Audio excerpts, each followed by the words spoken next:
We want to introduce our guest speaker for this evening.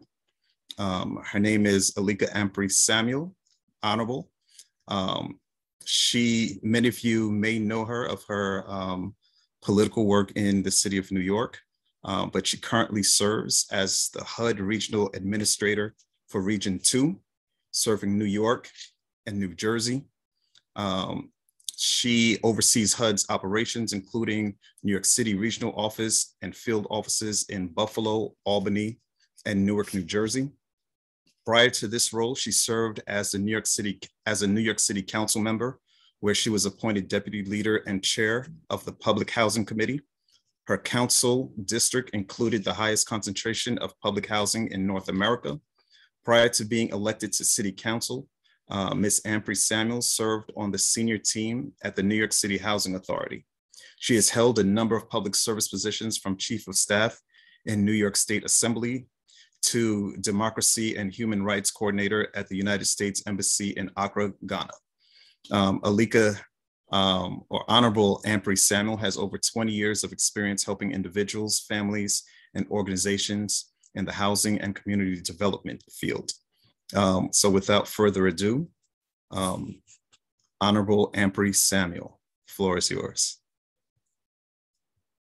Good evening, everyone. Thank you so much for that introduction. And first, apologies for being late. Anyone who knows me knows I hate being late, but I had a full day at the office at 26 Federal Plaza, and it took me 2 hours to get home this evening. Before I get started, I see Larry Scott Blackman's hand is raised, and I just wanted to give a shout out to just some friends that I know here as well. You gave a really good introduction of myself, but some of the folks on the call just know me as Alicka from Brownsville, not all the other stuff. But again, so thank you so much for just inviting me. And it's really a pleasure to be able to connect with your organization and organizations like the ones that just support local community and just looking for ways to improve and build and preserve the Black community. And so I just wanted to start off by saying that. And I think would be helpful to go through what HUD actually is. So let me know, can we just start there, or is that? Absolutely, yes. Okay, because sometimes I don't know what folks know and what they don't. So HUD stands for the United States Department of Housing and Urban Development, and it is a cabinet level agency. It's a cabinet level agency.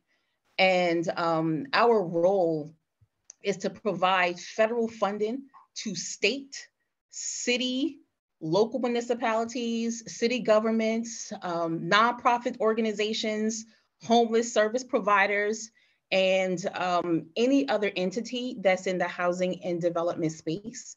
And we partner with these organizations and groups and municipalities to help them administer the funding that we provide. And they're the ones that abide by HUD statutory regulations. And so we're in the business of providing the funding and resources, and our partners are the ones that go out and execute on the ground. So whenever we do have an opportunity, it's just helpful for me to explain what HUD is first, and then just also talk about our mission. I have to say our mission statement because it kind of grounds the work that we do, and it kind of sets the stage and put things into context. So HUD's mission is to create strong, sustainable, inclusive communities and quality, affordable homes for everybody. And HUD is working to strengthen the housing market right now to bolster the economy, to protect consumers, to meet the needs for quality, affordable rental homes. We know we're in a housing crisis right now. And so it is our goal, our mission is what we do every single day to get more housing units into the market, into the pipeline. We utilize platforms from private sector, anyone who is in this space, to improve the quality of life for folks, building inclusive and sustainable communities. I have to say that because we know that we have been rocked by natural disasters. Is not a point of when. It's not a point of if something is going to happen, is when. And so as we are focused on the housing crisis and housing supply and preserving community, we're focused on sustainable communities, resiliency, renewables, and just making sure that equity is built into everything that we do. And so that's just like the nutshell of like just really top level. But I have to speak about our secretary right now, Secretary Fudge. She came in 2 years ago when the Biden administration just got started, and she hit the ground running. I don't know who on this call knows Secretary Fudge, but she don't play any games at all.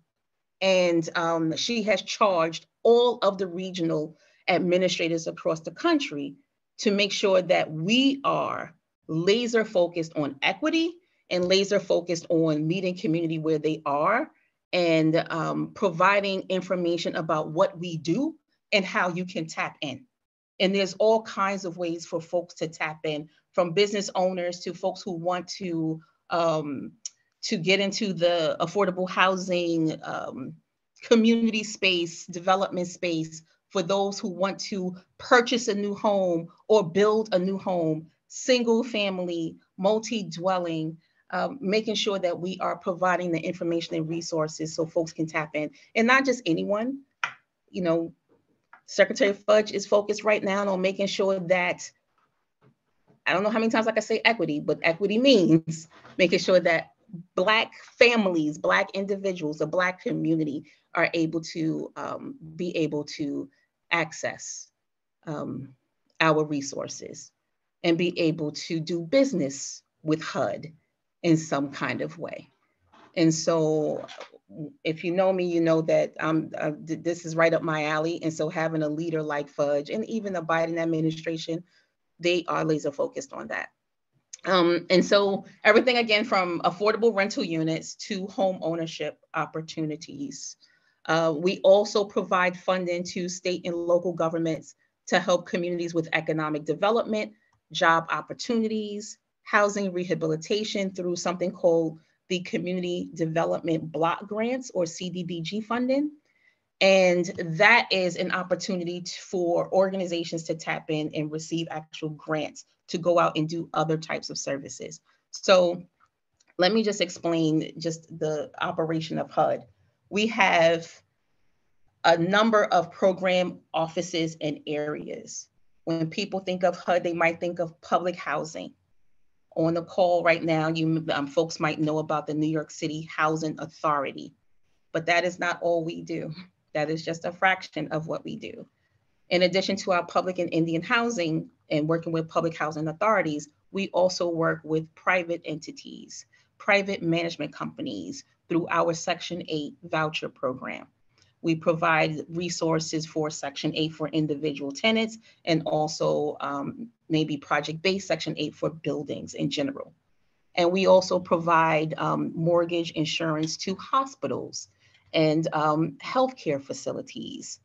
And we also provide funding for community-based organizations, nonprofit entities that work directly with individuals who are homeless and on the street. And that's providing them with funding and resources to get people housed and provide them with support services. And so there are so many different things that we do at HUD.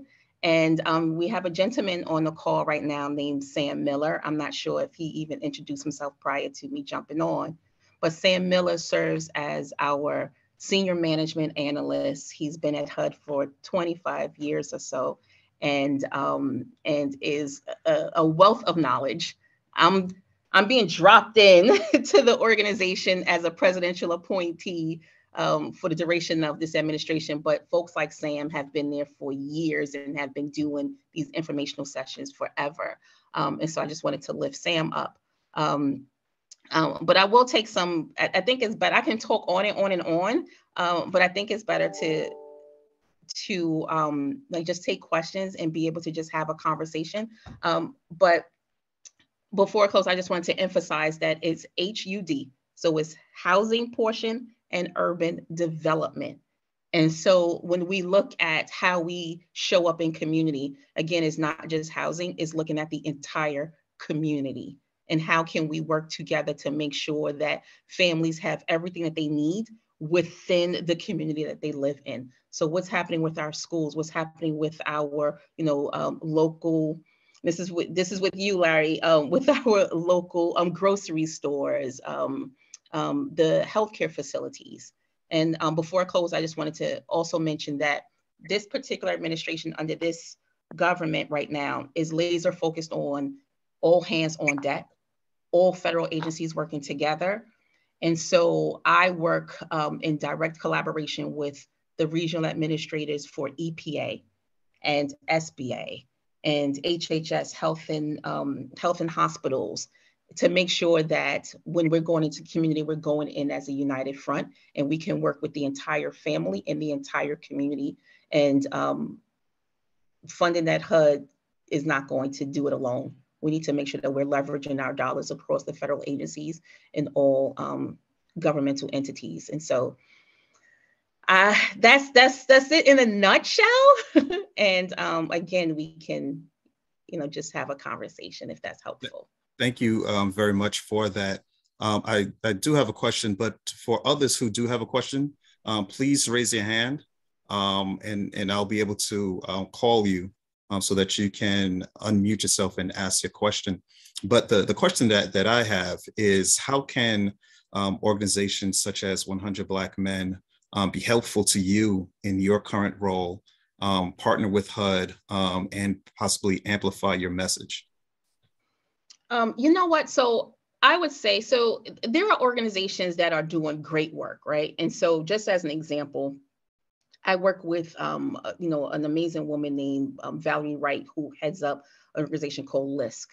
And LISC has been, they receive funding and have been providing investments to Black developers to go out and provide resources and opportunities for Black developers to get to a point where they can receive or they can do business with HUD. But you know how, it's that understanding that, we have an organization, we have a business, and we think that we should be able to walk into the White House and tomorrow produce, 1,000 units of housing. And that's just not how it works. And so being able to work with organizations that help community and help individuals be able to get the skills that they need, the investments that they need, the understanding of how you could do business with not just the federal government, but the city, the state. And so I think it's good to have convenings and understanding your members and figuring out if there's a group of members that work with developers or a group of members that have financial management expertise that can go in and provide financial management education and workshops for community boards on the local level to help families get their credit scores together so that they can apply for mortgages with HUD's FHA. I think it's really just figuring out what your skill set is within your organization, and then going out and providing that level of like resources to community, understanding what it is that HUD does, if that makes sense to you. I can provide you with copies of our programs, and we have like a guide to doing business with HUD, a guide to building affordable housing in community. And it's like a real helpful tool, like 30 pages, and it just gives you a list of how to do it and how to work with the city. And once you have that knowledge, you can provide that like just on a local level information and resources, because folks that look like us are not tapping into HUD like other communities are. Absolutely. No, thank you very much for that. I see Rob Brown. Your hand is up, Rob. Great, Ms. Ampry-Samuels, I believe I'm saying it right. Thank you for that presentation. I have just a basic question when it comes to homelessness in relation to families. What is HUD's role with family homelessness, not only in our city, but around the country? Okay, so so let me just say this too. We have 10 regions. The country is broken out into 10 regions. And so I represent region 2, which is the state of New York and New Jersey. And we have we have meetings like every other day. And of course, we're in the middle of a housing crisis and we're seeing homelessness around the entire country. And so for the first time, HUD has been able to provide funding that is specifically for unsheltered homeless individuals and families. And so those are the folks that are living on the street. We're seeing more folks sleeping under tents like you see in LA and like on Skid Row. We're starting to see that everywhere around the country. We're starting to see more people living in vans and RVs in our parking lots. Even when I was in the city council in Brownsville, we have folks that were living in vans in Brownsville.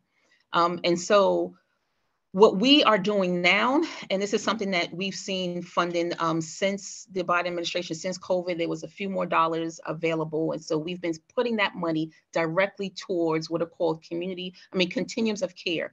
This is a collaboration of community-based organizations like Breaking Ground that's on the street, Goddard, Riverside, the Bowery, all of these organizations that have been working with individuals on the street and homeless families in shelters. We're now working directly with them, providing them with the funding in order to house families. So we've created a special voucher for it.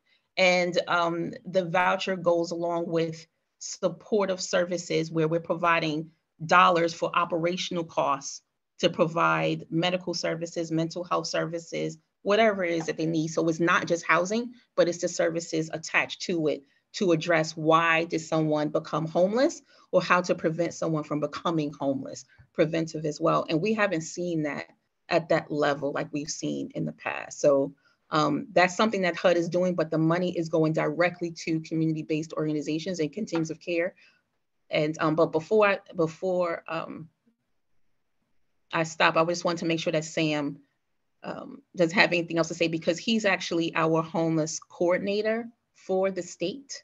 And he stands up a meeting with USICH, the United States Interagency for Homelessness. So I just wanted to make sure I didn't. Sam, jump in if I'm missing out on anything, if I'm missing anything. I keep saying Sam, I don't even know if he's still on the call. It's been a long day, y'all. But to answer your question, we have funding that is directly for families in the shelter and folks that are on the street homeless. And it comes with support services, support dollars. Thank you. I see Phil Britton, his hand is up. Oh. Yes, I'm here. Alicka, hi, how are you? Hi. We met yesterday at in Atlantic City where I told you I was from Bushwick. Hey, I was in Atlantic City, y'all. I'm tired. Yeah, no, I just wanted to, when I saw that you were going to be on the call, I just wanted to chime in and let you know that I was on this call and it was great meeting you yesterday. Oh, thank you, thank you, thank you. I thought this was New York. This is New York. I'm part of the New York chapter of the 100 Black Men. Okay. But I will be reaching out to you. I know you gave me your card and I will be reaching out to you. You know, I'm with the Newark Housing Authority. I remember. Yes. I remember. With the ties to, Yeah, we'll talk. Yeah. All right, thanks. Thank you. Mm-hmm. Rudy Coombs, please ask your question. Yeah, hi, Alicka. Thank you so much for filling these questions and coming on the present and giving us this presentation. My question to you is that with the influx of 56,000 immigrants coming into New York City, how is that impacting HUD, and what is your game plan for that? Because I know you're trying to do the 5 boroughs, and now you got 56,000 immigrants coming in, and they going to shelters and they filling up the shelters. And I'm saying, wow, your job must really got to be overwhelming. Let me just say this first. Sam said that his mic is not connected. So my office is at 26 Federal Plaza. And just today, the line, if you're familiar with the area, the line wrapped around from Broadway downwards around Lafayette, and they couldn't continue up Duane because they don't allow you to. So then it just came back around to the front of Worth Street. And we see it every single day. And unfortunately, and I'm gonna say this is, it is unfortunate, and you hear the stories every day with the mayor complaining and the governor of New York. It is quite unfortunate that we do not have dedicated policies to allow for asylum seekers in the current state, because they're asylum seekers, they don't have it yet, to be able to access federal resources at the moment. And so what we've been able to do is try to relieve some of the pressure on the city and state in ways that we can. So last week, Monday, I stood in the ballroom of Breaking Ground and announced an allocation award of $60 million to address the homeless individual, unsheltered homeless individuals for the continuums of care as a COC. So that's an additional $60 million that will allow for the city to hopefully house more of the individuals who are on the street and in the shelters, get them into permanent care, so that that can free up space in the shelters for the asylum seekers that we are not able to fund at the moment. And that particular funding resource that was announced just last week, Monday, will also come with emergency, it comes with housing vouchers as well that will go to HPD and the Housing Authority. So it's vouchers and $60 million for direct services for unsheltered individuals in New York City, not the entire state. That's a different pot of funding, but New York City alone. And it's something, and it's helpful until they can figure out more policies along the border and how we deal with our immigration issues in this country. Is that helpful? Yeah, thank you for that answer. I was just wondering how you all was going to do it, and since you were at HUD, I'm glad that you explained it to the best of your ability. Good luck on this. This is a real challenge. I know it is. That's why I didn't start with all this gray hair, but this is this is since HUD. It comes with the territory. Next hand is Reggie Pittman.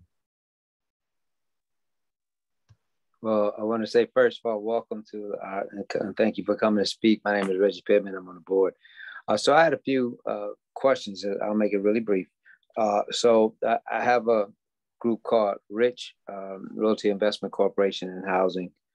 Phil Britton has been working with us quite a bit. Mm-hmm. And it's a brothers that we all invest in urban communities, and we redevelop. So we love to work with HUD. Basically, we just all got together because we were all doing the same thing. But my comment was, for people of color, for HUD, is there, I know there's first-time home buyer programs like NACA and a few other things, but is there some things with that? And if you are an investor or someone who wants a second home, not a vacation home, but like a second home that would be more like investing or something like that, does HUD support things like that, or is that something outside of the realm of HUD? So we do. And I want to say like maybe June or so of last year was the first time that HUD set aside a time frame for community people to purchase like HUD properties. And you know how we put our notes out, HUD properties for sale. And in the past, the same old players the same old developers and, you know, folks with a lot of money would be the ones to go in and be able to purchase right away. And that was it. And they gobbled up everything. But for the first time last year, Secretary Fudge stated that the properties that we put out for sale, all of our notes, will go first to individuals, nonprofit organizations who work in the communities, are from the community, and have the intent to renovate and provide ownership for folks in the community.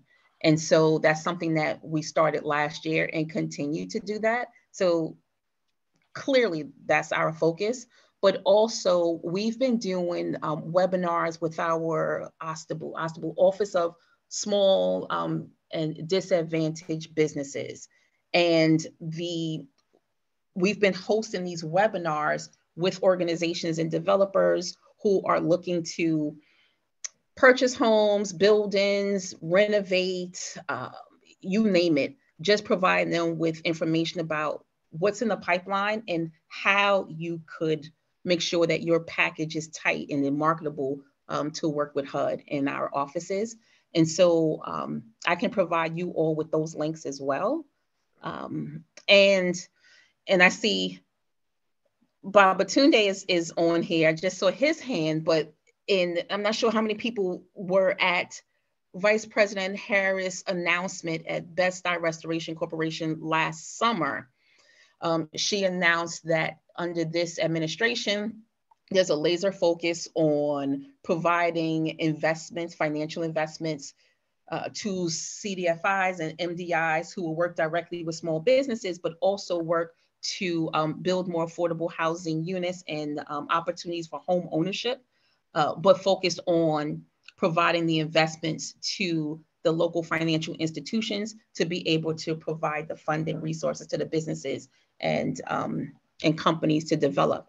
And that was started with the federal agencies and 26 philanthropic institutions and financial institutions like the JP Morgans and Citi and everyone else. I can provide you with that information as well. And they've already put out an investment of $36 billion. And so we're just working to bring it down to the actual community level. And so that's something else that this administration and HUD is also laser focused on. And it's just similar to the work that LISC has been doing in enterprise. And so we're doing that now, and it's happening in real time because I know that Biden announced his reelection yesterday, but realistically, we're working with 2 years left under this administration because you don't know what's going to happen. And so we're working with a level of urgency. So that's a huge focus. All right, thank you. Fred Davis. Yes, good evening, and thank you for your presentation. I'm the treasurer of 100 Black Men, and my question is regarding the digital divide. Obviously, COVID even exposed it more, especially for young people, but people in urban areas who, when they stayed home, they had no access to the rest of the world. And I think years ago there was a program that HUD had joined forces with Comcast, and I don't know since then, what has happened and how HUD is addressing the digital divide. But if you can explain, I'd appreciate it. And thank you. So we did have a program under connectivity, and again, it's something that whatever we can do to provide a level of resource and make sure that our families that live in HUD-assisted properties have access. But we're in the business of housing folks, right? And making sure that we're working with community on developing their communities. And every city is different. Every state is different. Every area is different. Every deal is different. So when we have an opportunity, that connectivity was a program. And it's like every program will last 4 or 5 years. And if it's something that could be scaled up and expanded, it is. But I don't have an update on what happened with connectivity. But I know that a lot of companies and organizations are providing the folks that live in our developments with access. And it's something that's on the minds of every mayor that I work with across the region and both governors. But as far as like HUD directly right now, it would be a small program and operation is something that we care about. But right now, the real focus is the housing supply and getting people off the street. Thank you. Mm-hmm. Terrence Barrison. And let me just also say this too. One other thing, under the Inflation Reduction Act, the IRA that was announced a few months ago, that HUD is going to receive about $1 billion. And that funding and resource will be used towards renewable energy efficiency, green resiliency, and making sure that homeowners and building owners are able to renovate their buildings and make them more efficient. And so, so I wanted to mention that because I know I just talked about the housing supply, but there, you know, we have to address everything at the same time. And so if there's something that can be done in conjunction with preserving apartment buildings. So if you're going into a wall or you're looking at the efficiency aspect of it, that's also a way to tie in with the utility companies and also like addressing the digital divide because you're going into the wall or you're going into the space. And so folks are thinking about things at the same time while they're going into the buildings. I'm not able to address that specific thing, but there are other resources that are happening at the same time. Terrence, you're up. Good evening. How are you? Thank you for being here. I have a question for you. My last organization I worked with, a nonprofit organization, we were part of something called the Empowerment Zone. And it was really going strong. I know there was a lot of empowerment zones going up, and it's right before, and then COVID hit. So my question is, number one, is that still a thing? Is that still a priority, number one? And number two, do we have any more coming to New York? I'm not sure. I really can't answer that one. I just tried to, wait, you know what? Wait, hold on. I realized as I'm talking, and there are things I don't know. Okay, Sam has been chiming in because his mic is not working. Okay. Okay, you know, so the empowerment zones, I'm not sure, unfortunately, from one administration to the next. Okay. I get it.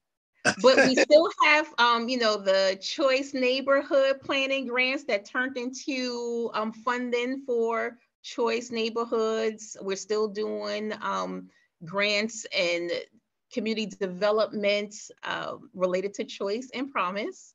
Okay. But under the empowerment zones, I'm not sure. Okay. And another question, just a quick, do you know Henry Comas? I know. Everyone, Henry Comas just retired he left HUD, I think about 2 months ago to go to FEMA. Yes. He's a friend of mine. He's a great guy too. Yeah, he would have been able to answer that question about empowerment because he worked really hard on them. Yes, and got like one of the major centers uptown to be a part of it. And I've been trying to activate that particular space and zone for a long time. The full year I've been here with Henry, and yes, that's how we met. Yes, he's a great guy. Yes. All right. Thank you. Thank you for answering my questions. Thank you. And next we have Dina. Hello. And I realize I keep going like this. I'm like, hello, hi, how are you? Hey. So today, there was an announcement made that the government is trying to extend preferential treatment to those with low credit scores in reference to buying homes. Do you know anything about this particular new thing that they're trying to do? So I do know that is FHFA. It is not FHA. And so that is not HUD. And I know when they first put the announcement out, we received so many calls from the media for explanations, and it is not us. And I honestly can't even speak to what FHFA is even doing around that, but that's not HUD at all. So do you have a component similar to that? I don't know. I don't know. But I can follow up with you if you want me to. Not about what they said and what they're doing, because meanwhile, according to my comms team today, this morning, because honestly, HUD headquarters, DC, is up in arms about it because it's created a lot of confusion over the past 2 days. And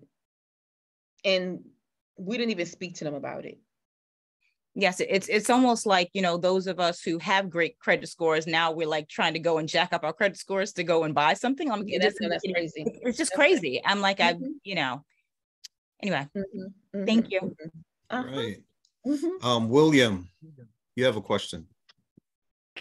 Sorry, Alden, that's me. I'm using my phone, my iPhone, so it's Dwight. Okay. Dwight. Sorry about that. Thank you, Alicka, for coming on and explaining some things to us. I have a question probably of a little bit different nature. I'm a technology guy.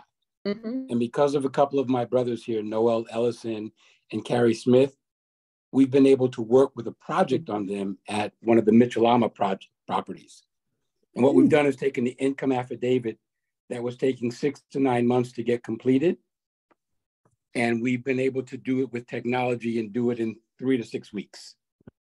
My question to you is, are there properties around the country that we could bring similar types of technology to, increasing efficiency, saving you money, so that money could be utilized elsewhere?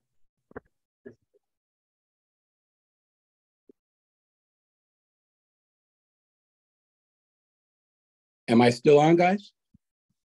Yes, but I think she's frozen. I think she's frozen, yeah.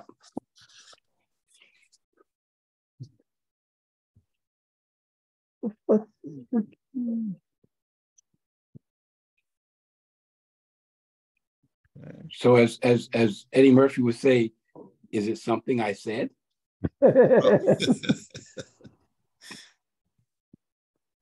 Yes, it looked like we lost her. So we'll give her a few minutes to hopefully hop back on. But I do think that we're having an amazing conversation and getting some real intel on the inner workings of HUD. But please, if you have any additional questions, because the next one up is Chris Bennett. And after Chris Bennett, I'll just ask Honorable Ampry-Samuel to make some final remarks, and then we will get back to any additional business of the 100. So I'll give her 1 or 2 minutes to chime back in. Can you hear me or no? Oh, there you go. Yes. We can hear you now. Hello? Yes. Okay. All right. I heard technology. Okay. Ask your question again, please. Thank you, Honorable Alicka. My name is Dwight, and I'm working with a couple of my brothers here in the 100 Black Men that run a large housing project. You know it as Co-op City. And so we've been working with them. We've been working with them to take something that happens every year, the income affidavit, and to take it from a process that's manual that takes anywhere from 6 to 9 months, and to utilize technology to get it done in 3 to 6 weeks, saving them lots of time, lots of energy, and putting people to do other things for the organization. So my question to you is, are there opportunities where we could utilize technology to help some of these organizations perform more effectively, perform more efficiently, save money that could be used for other things, and just improve the whole application process, networking, et cetera, for everybody involved? Well, there's always opportunity for that, and it should be the way of the world. Like they're building homes with 3D printing nowadays, and so you would think so. But at the same time, I had someone ask me to fax them today, and I went to my assistant and said, "Do we have a fax machine?" Like I didn't even know people still fax. And when it comes to these large developments and property managers and having to do like income affidavits, like there's a whole people factor associated with that. You know, we tend to think that it's, we can streamline this, just like they tried to figure out a way to do recertifications in all the public housing authorities with a kiosk system. You can't tell grandma to like, there's always like you got to meet people where they are, but technology is always something that should be introduced to streamline stuff and make systems more efficient.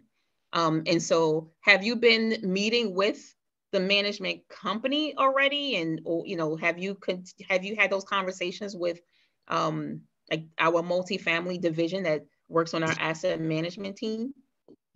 We have had the conversations with the folks in New York State that regulate this, and they've given us the go-ahead, and we've utilized, basically a three-pronged approach with technology so that we could get the income affidavits. New York State, and I guess most federal agencies would require people to go get things notarized, but we found a way to do it online that makes it a lot simpler. In fact, we rolled it out to a small group, and we got in trouble with the larger community that said, well, how come I didn't get it, right? Because we want to take advantage of this too. So it's something that it's a time saver. It just produces so many efficiencies and cost reductions that it's amazing. No, I get what you're saying, and you're absolutely right. So what we do at HUD is we have been looking at ways to reduce the administrative burdens that we put on agency and community. Right. And so when you're talking about, like, I know that the management companies and other folks will say that we have to do this because of HUD requirements and regulations. If they don't have this, if they don't have it a certain way, HUD may not pay them with the assistance and funding for that particular unit if they don't have it the way we say they need to have it. And so if it's something that is if it's an issue that is required by HUD, that's something that we have been doing across all of our program areas and departments to make sure that we are not the burden. So for me, the $100 million question would be, who would I talk to? Who would I talk to in your organization to have this conversation? What I'm gonna do is put my information in the chat, my contact information, my email for it. Should I put it? Should I put it in the chat? If you give it to Dina, she'll get it out to all of us. You know what? I have it. I can pass it along to Dwight. Okay. Feel free to do that. You can just send out my email, and we're always willing to hear from community in any kind of way to make sure that our residents have more services or make things more efficient. Thank you. Thank you. And the last question goes to Chris Bennett. Chris.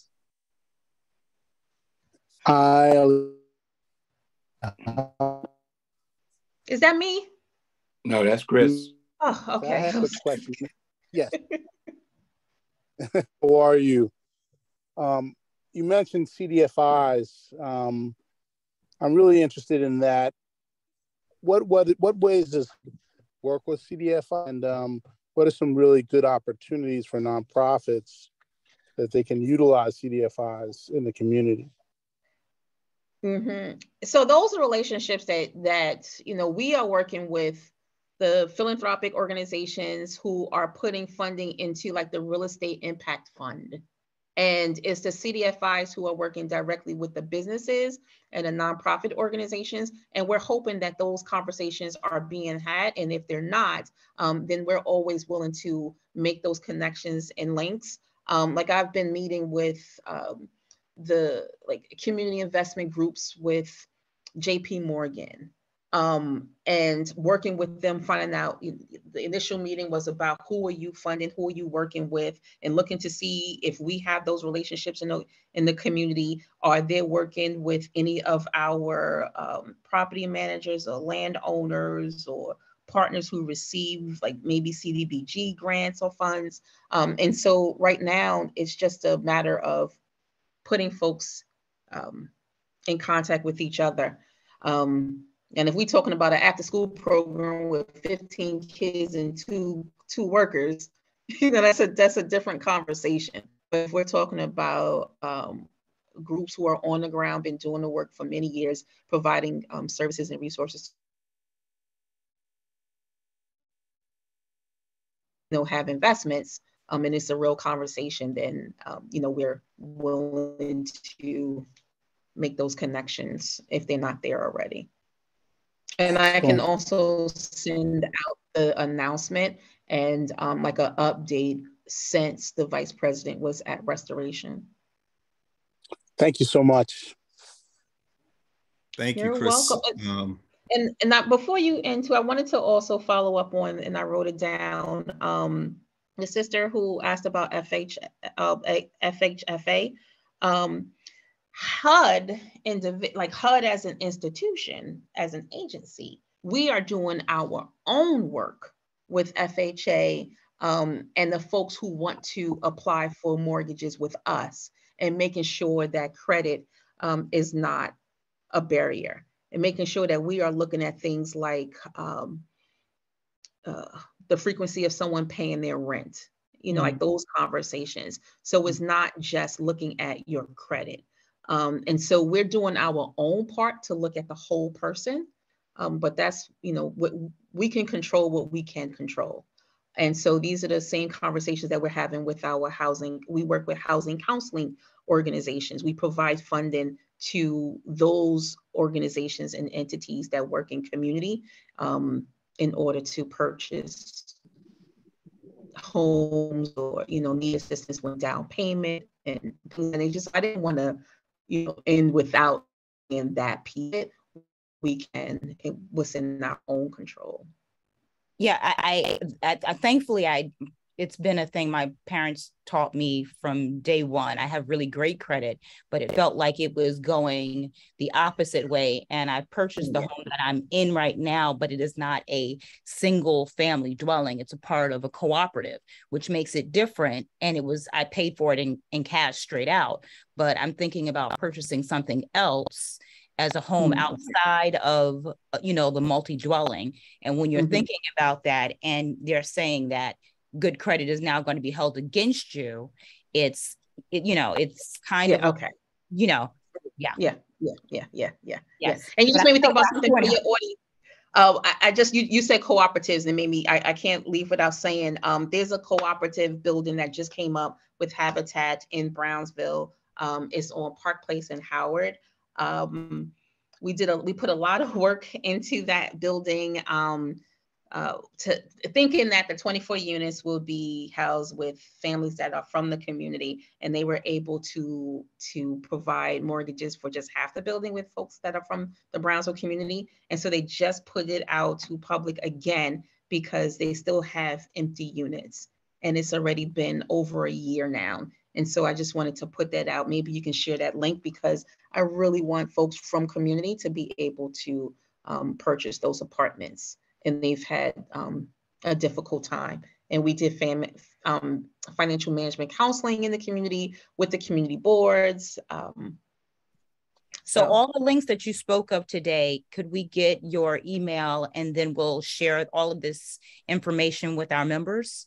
So what I'll do is put together a follow-up email with everything that we talked about, all of the information, and then you can send it out to the members. Yes, thank you. And it'll have my contact information and anyone else's that's relevant. Yes. Sounds good. Honorable Ampry-Samuel, thank you so much for your time. I don't know if you have any final remarks for the group and those that are listening.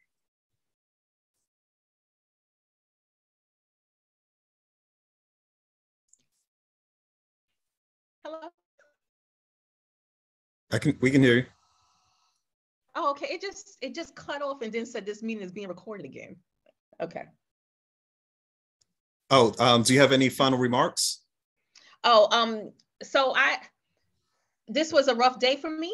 I don't know if y'all be outside, but you know, I enjoy meeting people out in community, and so please feel free to invite me out if you're, you know, doing something in the community with folks that live in HUD assisted housing. And you know, I just encourage you to continue doing what you're doing, but just make sure that, you know, you're helping those that live in our buildings or in the shelters, or, you know, the folks that need it the most usually are not able to get the information in order to, you know, get ahead in life. And so, you know, I just try to stay as close to the ground as I possibly can, and I can use your help in doing that. So invite me out if y'all have any kinds of programs out in community. I'd love to be outside, and I'll make sure that I follow up with that email that I'm committed to.